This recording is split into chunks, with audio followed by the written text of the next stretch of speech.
As you can see, here's a view of our vertical upflow VStar Series unit with the front and side doors removed to give you a better look at the inner workings of this unit. As I mentioned in my previous video, this unit was set up with a left-hand return air and left-hand water connections, although we offer this product with a left or right-hand return air, as well as left-hand or right-hand or even mismatched side water connections. So we have a lot of flexibility with the cabinet. This particular model was set up for a residential application, thus the powder-coated finish. We do offer it in a non-painted finish for commercial applications as well. Being residential and commercial applications, this product is available in 208-230 single phase, 208-230 three-phase, and 460-volt three-phase. So we've got a lot of compatibility with this unit here. I'm going to take you through some of the inner workings, starting at the top, working through the bottom to give you a better understanding of some of the components here. Starting at the top here, we have our blower chute that the ECM blower motor is attached to. At the top of this blower chute, there is actually an access panel that can be removed, and we can offer straight from the factory auxiliary heating strips in this unit. We offer them from 5 kW to 20 kW. If you utilize auxiliary strip heat, we have 2 standard size electrical knockouts, so if you want to bring conduit straight to the unit to power the electric strip heat, that's something that's easy to do there. As we move down, there's the standard variable speed ECM blower motor that comes standard on all VStar products. If you're going to use this product for healthcare applications or critical environment applications, we do offer this same unit with high static blower options. That'll have a belt-driven variable speed blower. We can overcome static pressures as high as 4 inches. So if you're interested in doing 99% efficient HEPA filtration systems or high MERV filtration systems, we're the place to come to there. So for all your critical healthcare environments such as operating rooms or laboratory environments, we definitely have a product for you. As we move over here, you'll notice the standard air coil that comes in all the VStar Series product. It is an aluminum thin copper tube with all aluminum corrosion resistant end plates on the side. It all falls down into a stainless steel slope drain pan that's standard in all VStar products. As we move down here, you'll see this angular bracket that houses our UVC air sanitizer bowl. That gives you full surface area coverage of the air coil as well as the stainless steel drain pan. 2 simple wing nuts to remove this bulb. The bulbs are rated for 24 months, so every 2 years they do need to be replaced. As we move down here to the lower portion, you'll see the stainless steel slope drain pan. Might be hard to see from the camera view, but if you look back in here, each VStar Series product comes standard with an electronic float switch. So in the event that there's any condensation backup or anything like that, the unit is fully capable of electronically kicking itself out before there's any sort of overflowing occurred. As we move over here, you'll notice this center dividing wall here that separates the upper from the lower portions of this cabinet.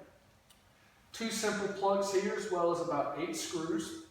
If you remove the screws and undo the plugs, this whole center dividing panel can be lifted up and removed out to give you full top-down access to any of the components inside the unit, giving you extreme serviceability here. As we're moving down, here is the electrical panel box located at the lower right-hand side of this unit. Very simple design, 2 simple wing nuts here. Remove the electrical access panel door that start to give you, seeing some of the inner workings of the electrical portion.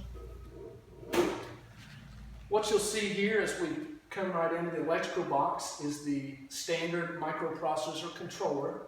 This is the brains of every VStar system. Very fortunate in commercial applications, this thing is building automation ready right out of the box.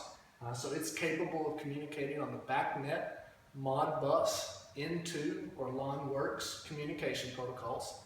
So the likelihood of you being able to utilize your current building automation system is very good. So that's always nice. There's 1 screw on this microprocessor panel that can be removed, and this microprocessor is on a hinge, so it can be hinged out to see any of the landing ports for your thermostats or power behind there. So it gives you nice serviceability.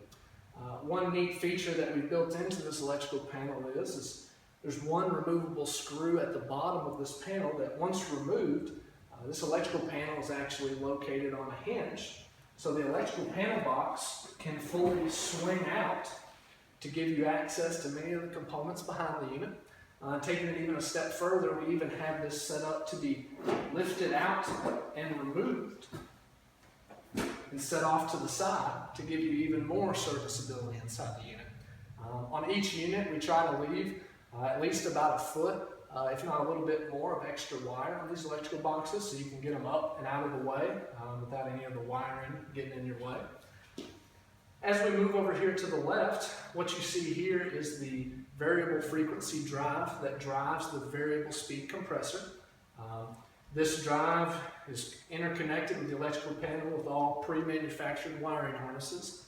So in the event there's any component in here that ever needs to be changed, it's set up to be as simple as plug and play.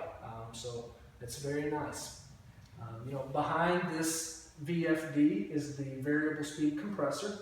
With these two, the VFD and the compressor paired, you get 1,000 steps of heating and cooling throughout the operating range of this compressor. If you start to look up, it might be hard to see in this video here, but we have front-mounted high and low limit switches, as well as front-mounted refrigerant access ports. So no longer do you have to reach back in this unit and spend a hard time trying to find some of those things. We've really tried to make it extremely serviceable. One other thing to note as it relates to how we've worked the configuration of many of the components in this cabinet, we've really tried hard to make the design as such where any passive component is located near the rear of this cabinet, while any active component is located near the front. So we've really tried hard to make this unit as service-friendly as possible. So that gives you a good overview of the insides of a vertical upflow VStar Series unit. On our next video, we'll get the camera up close and personal on some of these components to give you a better understanding of the insides. Thank you.